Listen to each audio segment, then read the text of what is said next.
Je vous invite à une méditation à partir d'un passage du prophète Isaïe au chapitre 52, versets 7 à 10. Qu'ils sont beaux sur les montagnes les pieds du messager qui annonce la paix, du messager de bonnes nouvelles qui annonce le salut, qui dit à Sion, ton Dieu règne. C'est la voix de tes guetteurs. Ils élèvent la voix. Ensemble, ils poussent des cris de joie, car ils ont vu de leurs propres yeux le Seigneur qui revient à Sion. Ensemble, poussez des cris de joie, ruine de Jérusalem, car le Seigneur a consolé son peuple. Il a racheté Jérusalem. Le Seigneur a montré la sainteté de son bras aux yeux de toutes les nations. Tous les lointains de la terre ont vu le salut de notre Dieu. Le messager dont parle Isaïe, par excellence, c'est bien sûr le Christ, Jésus. En effet, au verset précédent, qui est le verset 6 que je n'ai pas lu, Isaïe nous dit « Mon peuple saura quel est mon nom. » Oui, ce jour-là, il saura que c'est moi-même qui dis « Me voici ». Et tout le long des évangiles, nous voyons un Jésus qui marche, un Jésus qui va à la rencontre des habitants de cette terre d'Israël, du peuple élu. Et à cette époque-là, le moyen de déplacement le plus utilisé, bien sûr, c'était la marche. On peut imaginer les pieds de Jésus portant les sandales, de simples sandales, celles-là même que Dieu évoque dans ce passage de l'Exode, chapitre 3, verset 5, en s'adressant à Moïse, lorsqu'il lui dit « N'approche pas d'ici, retire tes sandales, car le lieu où tu te tiens est une terre sainte. » Dieu demande ainsi à Moïse de se dépouiller. Poser ses sandales de berger, c'est s'arrêter, le temps de se rendre disponible pour celui qui veut lui parler, qui veut s'entretenir avec lui, qui veut entrer en contact avec lui. Se tenir pieds nus devant Dieu, c'est pour Moïse une attitude d'humilité, celle du simple serviteur. Et c'est sur cette même montagne que Moïse recevra les 10 commandements de Dieu, donc sur le mont Sinaï, après la sortie d'Égypte du peuple élu. Et Dieu lui dit en Exode 19, verset 5, « Maintenant donc, si vous écoutez ma voix et gardez mon alliance, vous serez mon domaine particulier parmi tous les peuples, car toute la terre m'appartient. » Ce n'est donc pas seulement ce morceau de terre au sommet du mont Sinaï qui est sacré, mais c'est toute la terre, c'est-à-dire partout où les pas de l'homme pourront le mener, l'homme qui choisit de marcher avec son Dieu. C'est toute la terre qui devient une terre sacrée, une terre sainte. Dieu a besoin de serviteurs humbles. Comme Moïse, on dit qu'il était l'homme le plus humble que la terre ait porté, capable de laisser toute la place à Dieu, d'être des pages blanches sur lesquelles Dieu pourra écrire sa loi. C'est d'ailleurs ce qui s'est passé pour Moïse. C'est bien le doigt de Dieu qui a gravé les tables de la loi que Moïse a transmis au peuple élu. Moïse n'imaginait certainement pas qu'il serait choisi pour conduire le peuple hébreu hors d'Égypte. C'est bien Dieu qui a pris l'initiative. C'est bien ce Dieu d'Abraham, d'Isaac et de Jacob qui a choisi son serviteur Moïse et qui l'envoie en mission, qui l'a choisi comme messager pour son peuple, avec cette seule assurance, en Exode 3, verset 12, « Je suis avec toi, et tel est le signe que c'est moi qui t'ai envoyé, quand tu auras fait sortir d'Égypte mon peuple, vous rendrez un culte à Dieu sur cette même montagne d'où je t'envoie, d'où tu es parti, les pieds nus. Moïse n'a alors aucune idée de la manière dont cette mission va pouvoir s'accomplir. On peut penser aussi à la Vierge Marie. Dieu se choisit des instruments vierges, de toute velléité personnelle, de tout désir de puissance. Des humbles, oui, comme la Vierge Marie, des va-nu-pieds, c'est-à-dire des personnes prêtes à renoncer à tout pour épouser le projet de Dieu. C'est ce que Jésus explique lui-même à la foule qui le suit avec ses disciples. Lorsqu'en Marc chapitre 8 verset 34, il leur dit « Si quelqu'un veut marcher à ma suite, qu'il renonce à lui-même, qu'il prenne sa croix et qu'il me suive. » Et Dieu nous dit aussi en 2 Chroniques 16 verset 9 que les yeux du Seigneur scrutent toute la terre pour affermir ceux dont le cœur est tout entier à lui. Et l'apôtre Paul d'affirmer dans les Actes des Apôtres, chapitre 17, verset 28, « Car c'est en lui que nous avons la vie, le mouvement et l'être. » C'est donc bien Dieu qui nous fait agir, qui agit au travers de ceux qui choisissent de se consacrer à son service, sans chercher leur intérêt personnel. Celui qui décide de marcher avec Dieu, ce messager de la paix, ce messager de Dieu, qui est un simple vase, ainsi que l'explique Paul aux Corinthiens en 2 Corinthiens 4, versets 5 à 7. Un simple vase d'argile.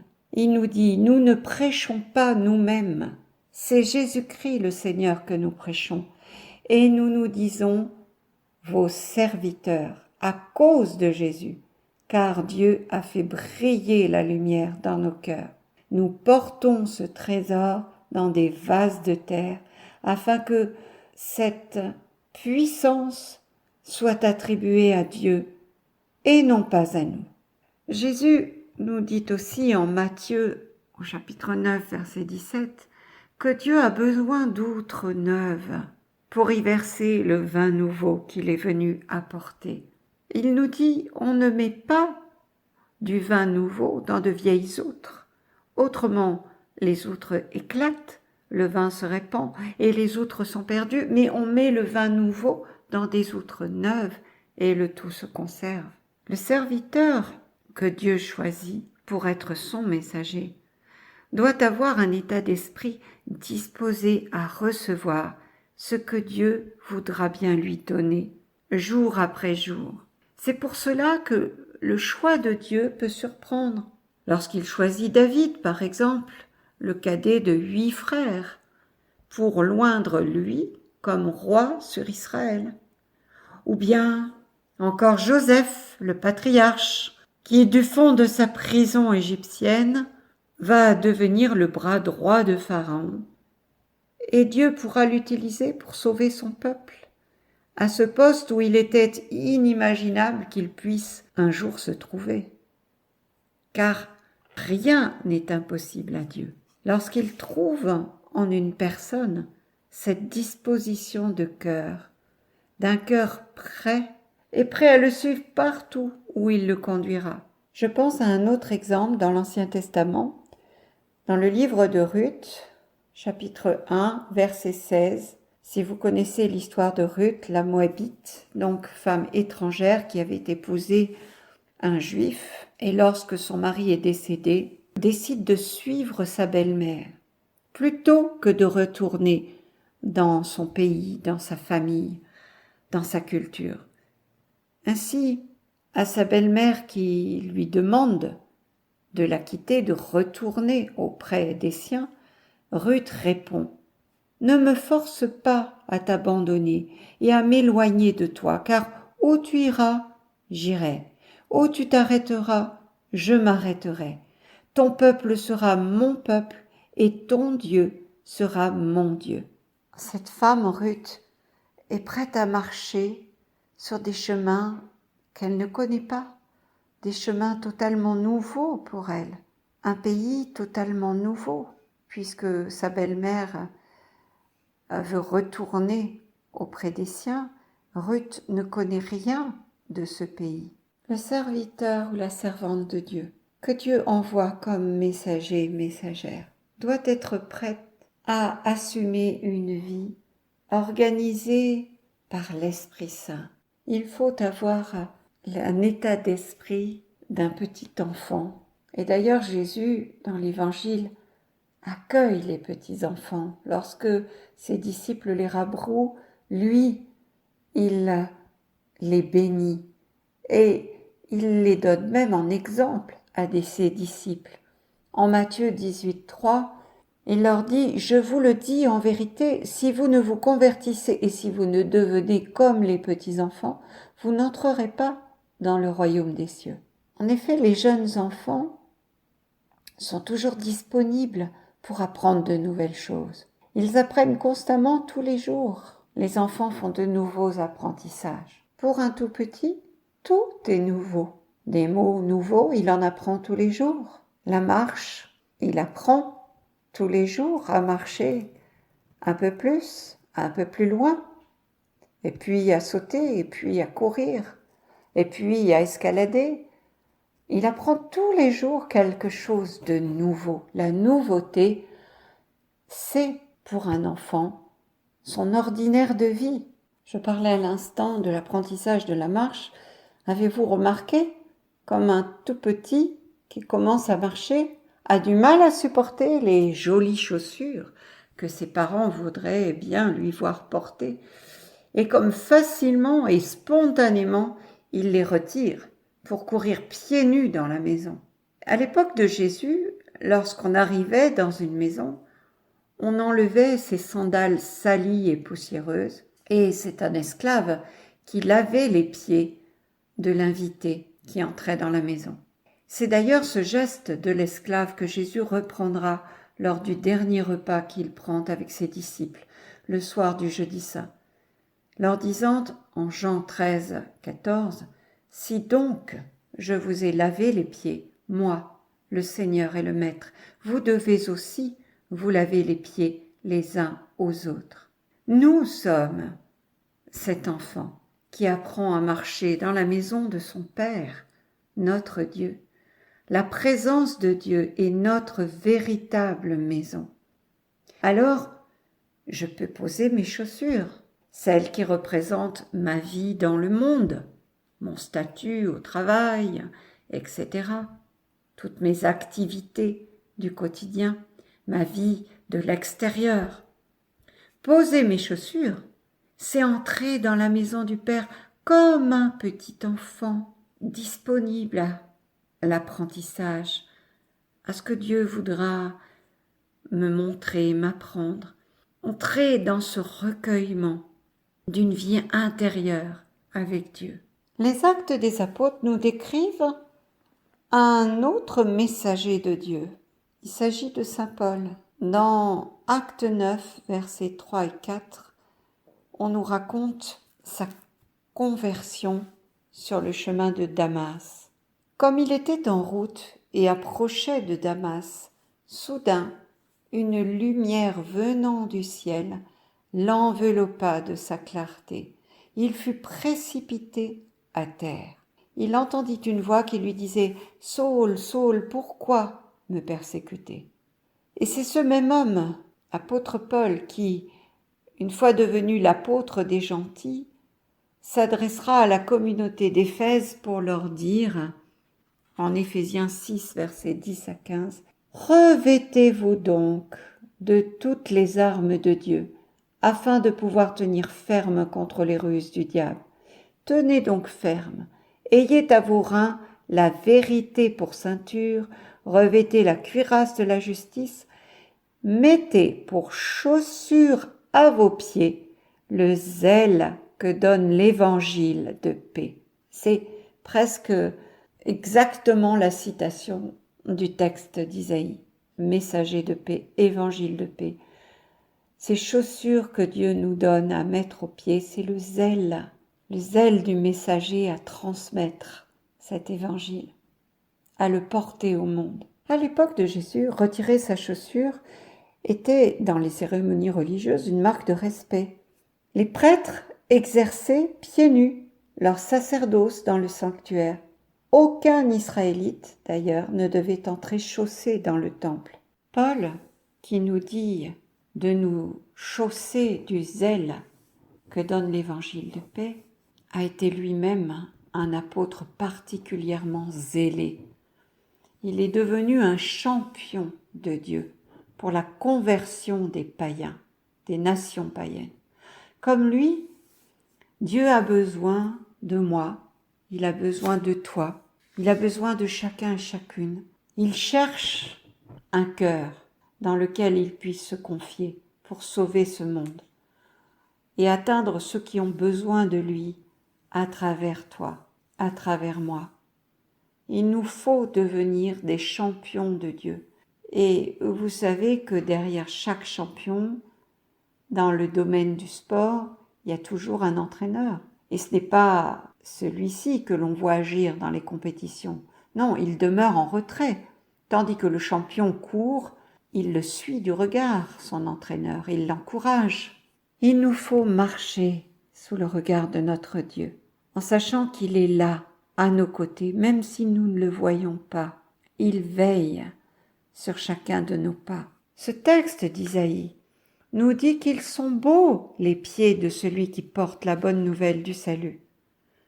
Nos pieds sont pour notre corps ce que sont les racines pour l'arbre. Ils sont couverts de terminaisons nerveuses qui nous donnent toutes les informations sur la nature du terrain où nous marchons.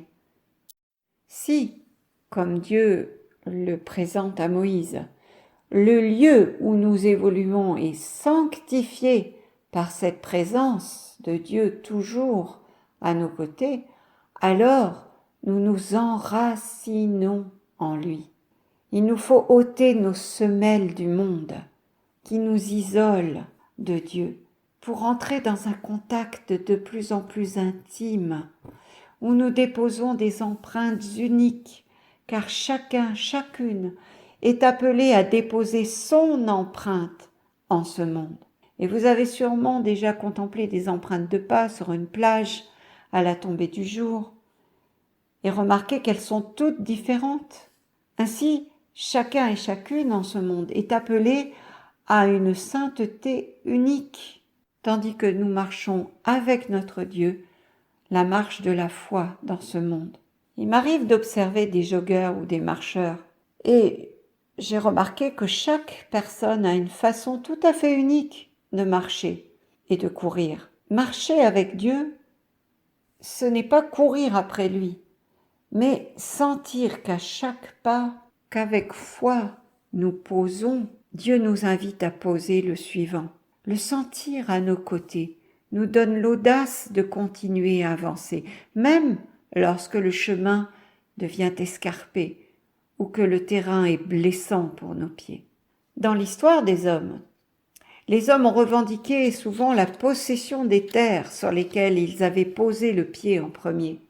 Ça a été le cas, par exemple, des colons en Amérique du Nord, mais aussi en Amérique du Sud. Une dame âgée du Pays Basque me racontait un jour comment ses cousins d'Argentine avaient fait fortune en revendiquant des terres qu'ils avaient foulées en premier. La loi les autorisait alors à planter des piquets pour délimiter la surface de terre dont ils devenaient tout simplement dès lors propriétaires. Lorsque les Américains ont posé le pied sur la Lune, qu'est-ce qu'ils ont fait? Ils ont planté le drapeau américain. Voyons ce que dit Dieu à Moïse sur le mont Horeb. Il lui dit « Ôte tes sandales, car ce lieu m'appartient ». Jésus ne dira rien d'autre lorsqu'en Jean 5, 30, il déclare « Je ne cherche pas ma volonté, mais la volonté de celui qui m'a envoyé. » Et encore en Jean 6, 38, « Je suis descendu du ciel pour faire non pas ma volonté, mais la volonté de celui qui m'a envoyé. » Dans Matthieu, au chapitre 17, après la transfiguration du Christ, un père amène son fils épileptique à Jésus et lui explique que ses disciples n'ont rien pu faire. Jésus alors les traite d'incrédules. Et lorsqu'ils lui demandent, un peu plus tard, une fois que Jésus a délivré l'enfant, « Pourquoi n'avons-nous pas pu expulser ce démon ?» Jésus leur répond, « C'est à cause de votre manque de foi. On ne peut chasser ce démon que par la prière et le jeûne. » Je pense que ce jeûne dont parle Jésus, c'est ce cœur disponible de serviteur à 100% disponible pour Dieu. Une disponibilité totale pour ce que Dieu va vouloir accomplir. Comment il va le faire? Cela ne nous appartient pas. Il nous appartient juste d'être là pour agir en son nom, pour intercéder, pour prier, pour être ce simple instrument aussi transparent que possible, de manière à laisser Dieu agir à travers nous et en nous. On aurait toujours tendance à vouloir prendre la place de Dieu. Lorsqu'on prie pour quelqu'un, on lui dit parfois à Dieu comment faire. On lui impose des limites aussi à son action, en disant par exemple « si tu pouvais seulement soulager les douleurs de cette personne, si c'est ta volonté de le guérir ». En réalité, Jésus ne refuse jamais dans les évangiles de guérir quelqu'un qui vient à lui ou de le délivrer. Souvenons-nous par exemple du lépreux qui se jette à ses pieds en lui disant « Si tu le veux, tu peux me purifier ». Jésus lui répond « Je le veux, sois purifié ». Et le lépreux repart guéri. Nous mettons toujours des conditions à Dieu. Ce n'est pas Dieu qui est limité, c'est nous qui le limitons. Il nous demande juste d'être cette page blanche sur laquelle il va pouvoir écrire son message d'amour, de pardon, de guérison, de salut. Et il a besoin de nous pour ça. Nous oublions souvent que ça ne dépend pas de nos actions, mais c'est Dieu qui agit. Et il sait, lui, ce dont la personne pour laquelle je prie a besoin. Mais parce que le corps du Christ aujourd'hui, c'est son Église, il a besoin de notre médiation. Pas besoin d'une débauche de paroles, de supplications, de gesticulations, de suppositions. Non, juste cette autorité que donne la foi pure, qui fait que j'ai les 2 pieds plantés dans la terre de Dieu, enracinés en lui. Aucune semelle d'amour propre entre lui et moi, pour que sa puissance d'amour, comme une sève vivifiante, puisse me remplir comme la sève remplit l'arbre à partir de ses racines. Dans Matthieu 19, Jésus nous dit que ceux qui auront tout quitté pour le suivre siégeront à ses côtés dans le royaume de son Père. Ainsi, marcher avec notre Dieu, c'est renoncer à notre volonté propre, à nos idées de Dieu, pour le choisir, lui, simplement, dans le moment présent, choisir de se tenir en sa présence, totalement disponible. Au point de départ de notre marche, c'est Dieu. Et tout le long de notre marche de la foi, il reste jusqu'au bout à nos côtés. Moïse est parti du Sinaï seul, envoyé par Dieu, et il y est revenu avec tout un peuple derrière lui, le peuple élu libéré de l'esclavage de l'Égypte. Alors je voudrais qu'aujourd'hui, avant de te décider à marcher par la foi avec ton Dieu, tu examines ton cœur. Est-ce que tu as quelque chose à revendiquer? L'attention des autres, peut-être? Être quelqu'un d'importance, qu'on respecte, qu'on voit, qu'on admire, qu'on invite? Le désir peut-être de marquer ce monde de ton empreinte, donc d'une certaine gloire personnelle? Ou bien est-ce que tu recherches vraiment à faire la volonté de celui qui te dit aujourd'hui, viens et suis-moi? Et si tu es malade, si tu souffres, avant de te décider à marcher par la foi pour ta guérison, choisis dans ton cœur de fixer tes yeux sur Jésus, comme Pierre marchant sur les eaux, à ne plus voir que lui et ne plus entendre que sa voix qui te dit « Sors de ta barque et viens à moi. Lorsque tu auras commencé à marcher par la foi, bannis tout doute de tes pensées. Ignore ce que les symptômes te suggèrent, parce que le seul fondement sur lequel tu vas poser la plante de tes pieds est la parole de Dieu, qui, au psaume 102, te dit « Car il te pardonne toutes tes offenses et te guérit de toute maladie. Il réclame ta vie à la tombe et te couronne d'amour et de tendresse. Il comble de bien tes vieux jours.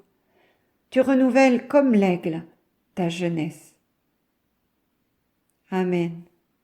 Merci Seigneur. Merci pour votre écoute. Soyez bénis.